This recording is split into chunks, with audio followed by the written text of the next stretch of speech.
There is no other famous and popular song of all time than Bohemian Rhapsody. It was considered as one of the greatest rock songs of all time in the history. Mama, just killed a man. It became the most streamed song in the 20th century, and it has been downloaded or streamed over 1.6 billion times. During that time, it was sold over 10 million copies in the US alone, and the Recording Industry Association of America certified Bohemian Rhapsody as a diamond record. The top band of the 80s are Queen. Queen is the first British rock band in the music history who earned the Diamond Song Award because of Bohemian Rhapsody. I see a little silhouette of a man. Today, we will talk about the mystery behind the song Bohemian Rhapsody of Queen and understand its meaning, why it became the most popular and unique song in the history. But before that, I invite you, my dear friends, if you are not yet my subscriber, to please subscribe to my YouTube channel by clicking the red subscribe button and turn on the notification bell so that you will be updated to my next video. And don't forget to share this after watching. Special award for an outstanding contribution to British music, Queen. Bohemian Rhapsody is a song by the British rock band Queen that was released on October 31, 1975 in their album A Night at the Opera.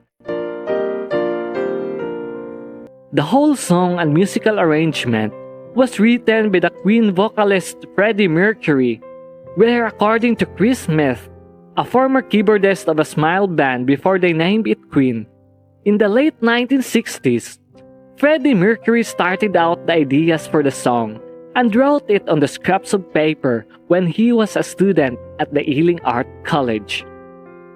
It took many years until the Bohemian Rhapsody was completely made. Freddie Mercury worked out this song in his head long time ago before it was written. In an interview during the Queen Australian tour early in 1985, Freddie explained that it was basically 3 songs that he wanted to put out and just put the 3 together.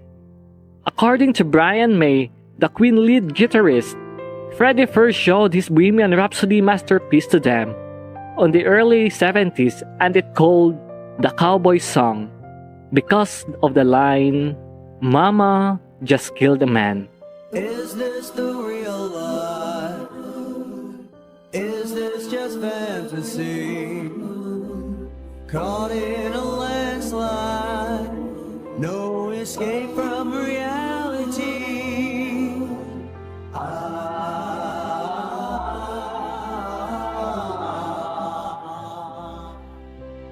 To make this song complete, the Queen band spent a month for rehearsing at Ridge Farm Studio in Surrey in the mid-1975. It is one of the earliest residential recording studio in the United Kingdom, and this studio was operated for over 25 years at that time, where many artists and musicians all over the world record and produce their music there. When practicing the vocals of this song, Brian May, Roger Taylor, and Freddie Mercury reported that they've spent 10 to 12 hours a day in 3 weeks.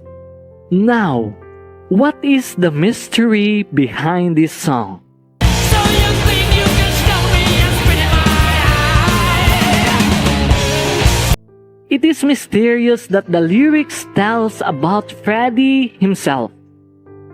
According to Brian May in the interview, he said that Freddie was a very complex person, flippant and funny on the surface, but he concealed insecurities and problems in squaring up his life with his childhood.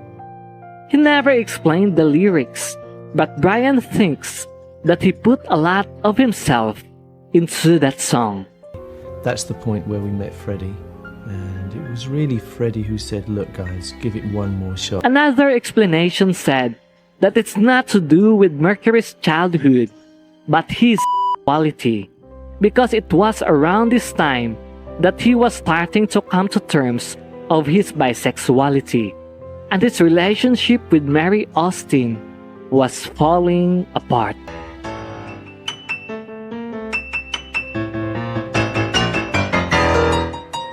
The song begins with a close 5 harmony a cappella introduction in B-flat major. The lyrics question whether life is real or just fantasy caught in the landslide, before concluding that life is vulnerable and cannot escape from the reality of suffering and death. Is this the real life? Is this just fantasy? In the mid-16 seconds of the song, the piano enters, and Mercury's voice alternates with the other vocal parts with the lyrics, "Open your eyes, look up to the skies and see." It tells that life is full of hope, with a brighter future, and after this, the narrator introduces himself as just a poor boy, but declares that he needs no sympathy. I'm just a poor boy. I need no In an interview with Brian May, he said that Freddie called him all to a dinner and broke the news to them that he had AIDS. Freddie instructed his bandmates not to talk about it to anyone.